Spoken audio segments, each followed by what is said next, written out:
NFL guy at The Athletic, he just released The Beast, 400 scouting reports. You just have to go get it. You just have to go download it. 2,000 prospects. So it's basically, I said, I'm agnostic, so it's my Bible. Okay, it's my Bible. I'm going to read this thing. I strongly encourage you to. So let's start with this. We're in the nitpicking season. And, that was, I remember Phil Simms saying about Andrew Luck, I don't love his arm. And I'm like, Phil, give me a break. He's got a good enough arm. And I love Phil. But with Caleb Williams, there is one criticism, Dane, that I heard and I kind of bought into, that he can at times lean into the spectacular. And I'm like, that's a college thing. So you did this, you did submarine work. You dove a mile deep. Are there legit concerns that aren't nitpicking where guys on Caleb have worries? There's no such thing as a perfect prospect, right? All these guys have some areas where they can improve. For me with Caleb, the biggest area I want to see him get better is actually the fumbles. 33 fumbles over the last 3 years. And, he takes care of the ball through the air. Over the last 2 years at USC, 200 pass attempts on third or fourth down, 0 interceptions. Wow.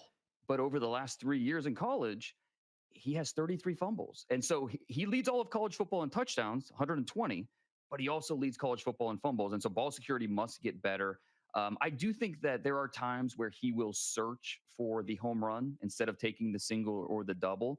But at other times when you're watching the film, you understand why he's doing that. He has rare football awareness. He understands what the defense is trying to do. He understands where his protection is, where the pressure is coming from. And so I think there's a method to the madness. It's not just Caleb running around and playing backyard football. He knows what he's doing out there to move the chains and be a creator. So with Caleb, I do think, you put a crazy play on Twitter and that won't work at the NFL level. He's doing these for a reason more times than not. Either it's third down and his running back ran 3 yards when he's supposed to run 4 yards at the sticks, or there's a safety lurking and about to drive on the throw. I mean, there's always a reason to why he's trying to move platforms, throw from off schedule. So, he has rare football awareness, and I think that's something that'll translate pretty well to the NFL game. So I like J.J. McCarthy, but, when I watched Michigan, not just this year, but last, I liked the coach, the O-line, the defense, the corners. I never said, and J.J. McCarthy, he feels like a top 5 pick. Now, that position gets overdrafted. And frankly, probably it's okay based on the point value and what they're worth. With McCarthy, my take is, though, it feels Alabama-like. Never trails. Great run game. Unbelievable protection. That's not the NFL world. These Alabama guys come in and it's like, you don't lead. You have the second best coach. You have a bad O-line. How do you view him, and are those credible criticisms by me? No, of course. Do you want more of a body of work from J.J. McCarthy? Absolutely. And that's certainly fair. But I think it's just the way the offense was built. They wanted to win in the trenches. They wanted to win with the ground game. And who are we to argue? They won the national championship doing it that way. But I don't know. I'm a Big Ten guy. And so watching Ohio State just demolish Michigan the last 20 years. But then when J.J. came in, it just felt a little bit different. Sure. Like they had a quarterback that on third down, fourth down, he could go make a play when they needed him to. So do I wish there were more plays where he was winning down the field? Absolutely. But when he was called upon, especially, watch the Alabama tape from the Rose Bowl, third, fourth down, he went and made a play. And so I'm very encouraged by what he was asked to do on those crunch time throws. And I know, look, fans roll their eyes at the quarterback win-loss record. Teams care about it, so I care about it. And in high school, 36-2 with a state championship. In college, 27-1 with a national championship. That's the intangible factor with J.J. McCarthy has won over a lot of coaches. And you look at his game, he has the tools, he has the ability, the intangibles, check that box. And so for a lot of teams, you can understand why they want to target a guy like J.J. McCarthy. And to your point, there's a quarterback tax, right? If he's the 21st best player in this draft, you're not getting him at pick 21. You're going to have to trade up to go get him. And if you're the Vikings at 11, you're not going to be able to sit put. Whether you have to worry about the Giants at 6, you have to worry about the Broncos or the Raiders trading up in front of you. So there's a good chance we do see quarterbacks go 4 in the top 6, and who knows, maybe even 1, 2, 3, 4, which has never happened before. As sports get more based on analytics, that we don't fall for just players that are aesthetically pleasing. I mean, Jokic doesn't jump. Luka's not a slam dunk machine, but they just always get their shot. So analytics has changed. The sex appeal, the slam dunk champ, we used to just fall for it. I fell for it. Michael Penix, the optics, it is so pretty. It's just the prettiest ball. Yeah. But you have him graded 2nd, 3rd round. You have him 6 of the top 6 quarterbacks. And it's hard for me. I grew up a Husky fan. I watch him live, and I'm like, that is the prettiest deep ball. That's like Tua with arm strength. Like, that's gorgeous. But you don't love him, and you got 2nd, 3rd round grade. That's almost Kenny Pickett-ish. Like what is the concern here? I think there are several aspects of his game that are just inconsistent. The anticipation, the way he deals with pressure. And I think the perfect example, the college football playoffs. You watch him against Texas, a very vanilla defense, and he knew what was coming. He knew how to beat the defense, and he put probably the best game he's ever played on tape in that game. But then the flip side against Michigan, a defense that really mixed up what they were doing out there. He didn't know where the pressure was coming from. The coverage was tight, and he really struggled. And so I think it's a really interesting juxtaposition with those 2 games, those 2 tapes.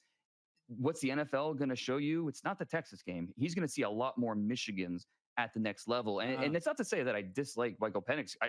The mental toughness, that's going to win over teams for sure. Yeah. But if you're going to draft a quarterback in the 1st round, top 25, that you're telling me that you think he's going to be a top 12-ish quarterback in the NFL at some point on his rookie contract. And I can't get there with Bo Nix or Michael Penix, where I see them as a top 12 to 15 quarterback in the NFL. They can start. They have the ability to start at the next level. But if I'm going to invest a 1st-round pick on a quarterback, I have to firmly believe he will be a top 12 to 15 quarterback in the NFL at some point during his rookie contract. His annual draft guide is called The Beast. It was released Wednesday at The Athletic. DP Brugler, 400 scouting reports, nearly 2,000 prospects. Now, in my recent memory, the 2 receivers that I looked at and thought, oh, yeah, that's going to be great, guaranteed, Randy Moss, Calvin Johnson. I just said that's a – now, Jamar Chase was close to it, where I felt like I was watching a pro football player just playing on Saturdays. But he wasn't Randy and Calvin. Marvin Harrison to me is like Calvin Johnson. Like he would be a top 10, 12 receiver right now. Maybe I'm being hyperbolic, but I mean, when you look at him, like, what's the flaw? Tell me what I'm supposed to not like. To me, he's maybe not as dynamic as Randy Moss, but I don't see how he doesn't star immediately in the league.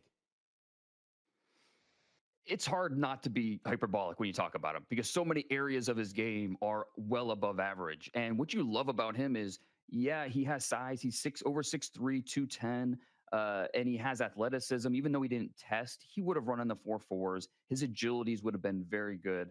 But what you love about him is his savvy. Like, if you talk to him about route running, he dislikes running fades or go routes or posts, because he wants to show off his route running, his ability to sink and separate and do these different things.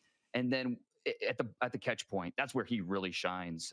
His ability to adjust outside his frame. And he reminds me of Larry Fitzgerald with just the knack for slowing the ball down. And I know that doesn't make sense, in terms of physics, but if you watch Chris Carter, you watch Larry Fitzgerald, they had that unique ability to slow the ball down at the catch point to frame it and make the completion happen. So if we're going to nitpick him, I do, he's only 210 pounds. He's not 230 like Calvin was, or even 220 like Julio Jones was. And I think that when you look at playing the receiver position, there's 3 components. There's getting open, there's catching the ball, and then there's creating after the catch. He's really good at the first 2. Not so much with that 3rd one. He has not been a yak monster at the college level. And so in terms of making guys miss and breaking tackles, that's not necessarily his game. Now, if you give him a slant and a runway, he'll take it. Yeah. But he's not going to break a lot of tackles. So if we're have to nitpick Marvin Harrison Jr., that would be my concern with him. Dane, I know you're proud and you should be. This is just great. It's called The Beast. It's The Athletic. I strongly encourage you to sign up for it. The Athletic's got great journalism, great insight. I live on the thing every day. Dane, as always, it's a pleasure. You're busy. Go hang out with your family. You've spent the last year going a mile deep on this stuff. You can just, when you read it, you just see how much work you did. Congrats on this project. Yeah, thanks so much, Colin. Anytime. All right. Hi, everybody. It's me, Uncle Colin. Subscribe here to get the latest from the herd, including exclusive behind-the-scenes videos and more, wherever you may be, however you may be watching. Thanks again for making us part of your day.